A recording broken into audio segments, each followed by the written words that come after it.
Voilà mon nom. Je m'appelle Signé Yassine Dimitri et c'est moi qui ai en fait, c'est moi qui suis à la base de cette formation, je veux dire de cette formation sur le dimensionnement des fondations superficielles selon l'Eurocode 7.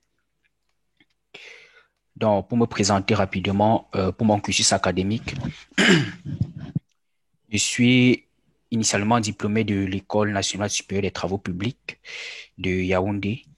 Donc, j'ai fait un cycle Bac+5 en génie civil avec une spécialité en géotechnique. Et après, j'ai fait un second master en ingénierie géotechnique et hydraulique à Polytech Lille. Donc voilà mon cursus académique.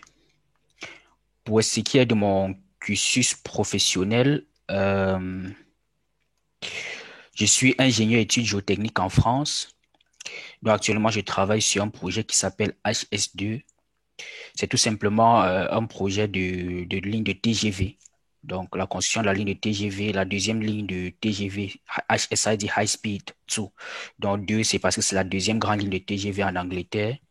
Ils ont eu leur première ligne de TGV qui a été mise en service en 2007. Et là, c'est la deuxième ligne qui va relier Londres à Birmingham.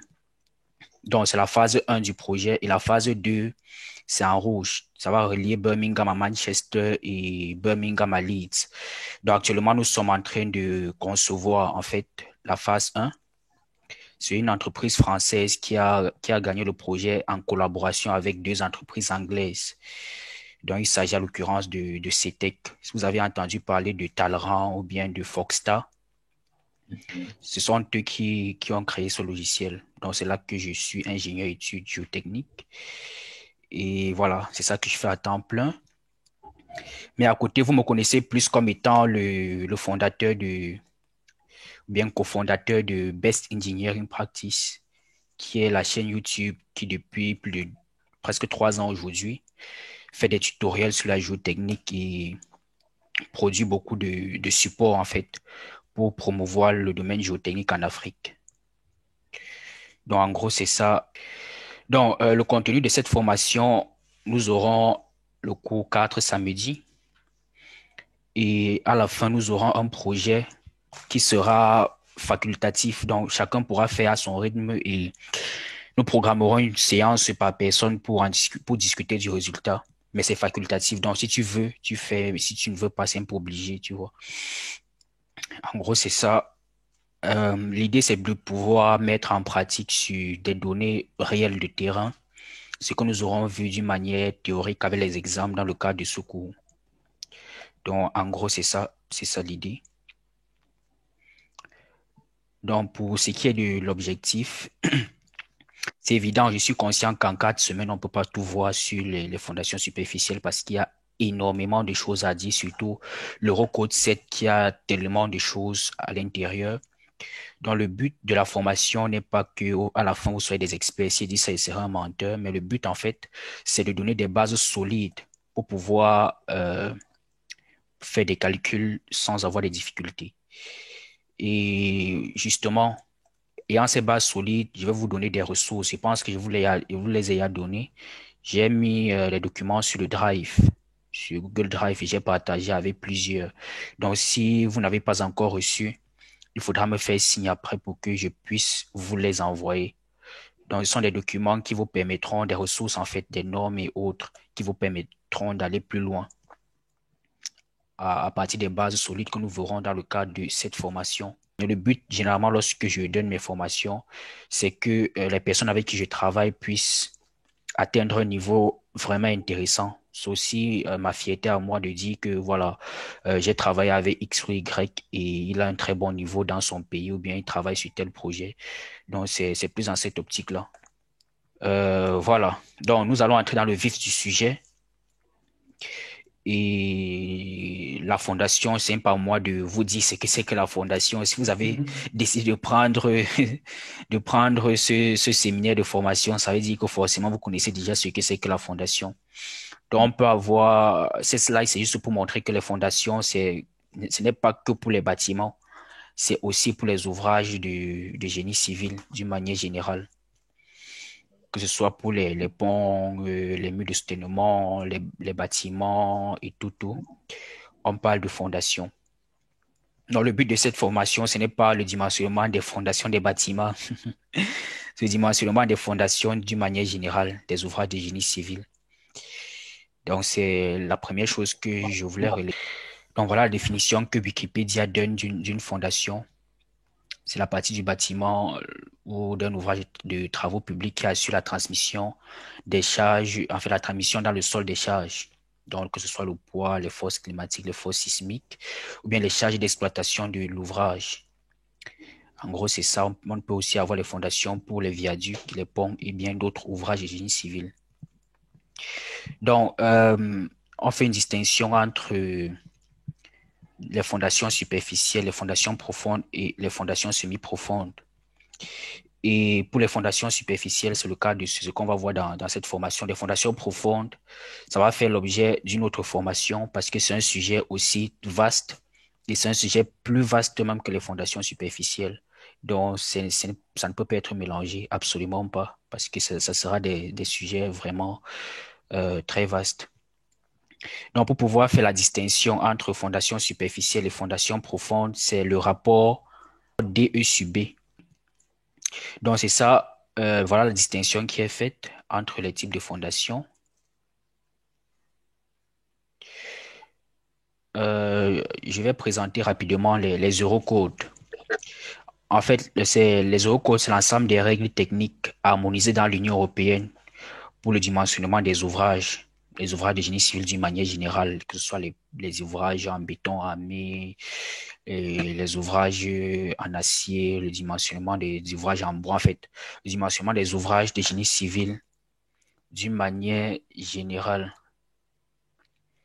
Donc, c'est ça. Ce qui nous intéresse particulièrement, c'est l'Eurocode 7 qui est destiné au calcul des ouvrages géotechniques. Donc, ça, c'est beaucoup. Les autres Eurocodes, c'est plus pour ceux qui font structure. Et ce qui nous intéresse particulièrement, c'est l'Eurocode 7 et un peu l'Eurocode 8 parce que l'Eurocode 8 traite du calcul sismique. Donc, c'est plus l'Eurocode 7 que nous allons voir dans le cadre de cette formation. Et ce qu'il faut savoir, c'est que l'Eurocode 7, c'est un peu comme la règle générale. En Europe, tous les pays sont obligés de se soumettre à l'Eurocode 7, mais chaque pays a sa propre norme qui est en dessous de l'Eurocode 7 en fait, et qui s'inspire de l'Eurocode 7, qui est adapté à ses spécificités. Par exemple, si on prend le facteur climatique, les conditions climatiques, par exemple, de la Belgique ne sont pas les mêmes que les conditions climatiques de la France. Donc, du coup, si l'Eurocode 7 parle des conditions climatiques, ça sera à la France de reprendre l'Eurocode 7 et de faire une norme qui prend en compte les conditions climatiques locales de la France. Ça, c'est juste un exemple. Donc là, on parle des différentes annexes. Donc, pour ce qui est justement des fondations superficielles, pour ce qui est des fondations superficielles, la norme française, qui est la norme d'application pour les fondations superficielles, c'est la NFP 94-261. Donc, c'est la norme d'application française pour les fondations superficielles basée sur l'Eurocode 7, qui est la loi qui est au-dessus. Donc, nous allons travailler avec les deux normes, l'Eurocode 7 et cette norme-ci. Tous ces documents sont dans le dossier que j'ai partagé avec vous. Donc, ici, ça, c'est par exemple quelque chose que j'ai pris dans l'annexe B1 de l'Eurocode 7.8, la deuxième partie, l'annexe B1, qui donne en fait les grandes étapes d'un projet, donc d'un grand projet. Là, il ne s'agit pas d'un petit bâtiment au quartier, mais il s'agit vraiment des grands projets. Et ça nous donne en fait une idée de comment se déroule du point de vue géotechnique un grand projet. Il y a plusieurs étapes. Il y a la première chose qui consiste à définir en fait la stratégie de calcul géotechnique. Elle se base sur la stratégie de calcul géotechnique se base sur les informations existantes sur le site. Quand tu veux construire un ouvrage, c'est dans un site. Donc, il faut que tu aies les informations qui existent dans le site que tu veux construire, forcément, s'il y a des ouvrages à côté, ils ont fait peut-être des études.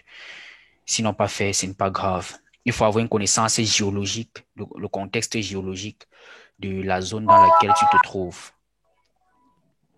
Le contexte géologique, c'est par exemple savoir si tu es dans un contexte argileux, un contexte sableux, un contexte limoneux, ainsi de suite. Donc, il faut avoir cette connaissance géologique, s'il y a les failles, pour pouvoir savoir s'il y aura des risques. C'est un risque géologique. Également, il faut connaître l'ouvrage. Quel est l'ouvrage que tu veux construire? Donc, ce sont ces paramètres qui permettent de définir la stratégie de calcul. Donc, dans notre cas, l'ouvrage que nous voulons dimensionner, ce sont les fondations superficielles. Et avec ça, connaissant le contexte géologique, on passe à la phase de reconnaissance géotechnique. Donc, la phase de reconnaissance géotechnique, en fait, là, il s'agit de faire des différents essais et on va parler de ça rapidement dans le cadre de cette formation, pouvoir faire des essais, des investigations sur le terrain pour pouvoir connaître le comportement du sol. Et à côté, lorsqu'on fait ces investigations, ça nous permet en fait de pouvoir créer ce qu'on va appeler un modèle géotechnique qui passe par le modèle géologique, oui, c'est vrai, mais à la fin, le but, c'est de pouvoir créer un modèle géotechnique. Et lorsqu'on a un modèle géotechnique, on va pouvoir faire les calculs de l'ouvrage qu'on veut. Donc, dans notre cas, c'est par exemple les fondations superficielles. On va pouvoir faire le calcul suivant l'Eurocode 7 qui a deux parties, la partie 1 et la partie 2. Et quand les ouvrages sont calculés, donc du coup, lorsque on a notre modèle géotechnique, on fait les calculs, on dimensionne notre structure. Ça, c'est fait en bureau d'études. C'est la maîtrise d'œuvre, en fait. La maîtrise d'œuvre qui fait ça. Et là, on peut, ayant dimensionné l'ouvrage et ayant regardé les risques possibles et tout, on peut lancer l'appel d'offres basé sur les études qui ont été faites. On lance l'appel d'offres et les entreprises, évidemment, les entrepreneurs viennent soumissionner. Et après, on prend un entrepreneur, en fait, qui va réaliser les travaux. Et ensuite, il faudra le contrôler, ce qu'il fait. On va revenir sur tout ça. Je donne juste les grandes lignes, mais on va revenir sur tout ça dans les détails, ce qui concerne le côté géotechnique. Donc, on sélectionne l'entrepreneur qui va réaliser les travaux selon un contrat qui sera signé basé sur les études qui ont été faites en amont. Et à la fin, il y a la réception de l'ouvrage. Ça, vous le connaissez déjà parce que vous êtes dans le domaine. Je ne vais pas trop perdre le temps dessus. Je vais avancer sur ce qui nous intéresse vraiment. Ce qui nous intéresse vraiment, c'est le côté géotechnique de la chose. Et en ce qui concerne l'aspect géotechnique, il y a ce qu'on appelle dans un projet de génie civil les missions géotechniques. Et les missions géotechniques sont regroupées dans la NFP 94-500, qui est la norme française définissant l'enchaînement des missions géotechniques pour maîtriser les risques pendant la construction et au cours de la durée de l'ouvrage. Donc, l'idée, c'est quoi? L'idée, c'est qu'un ingénieur géotechnique sur un projet, il ne fait pas ce qu'il veut. Il ne fait pas comme il pense.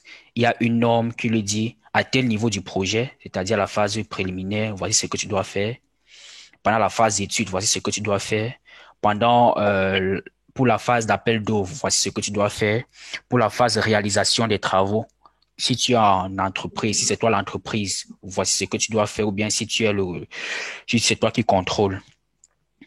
Si tu es le mandataire du maître d'ouvrage pour contrôler la réalisation des travaux, voici ce que tu dois faire. Donc c'est cette norme-ci qui spécifie tout cela.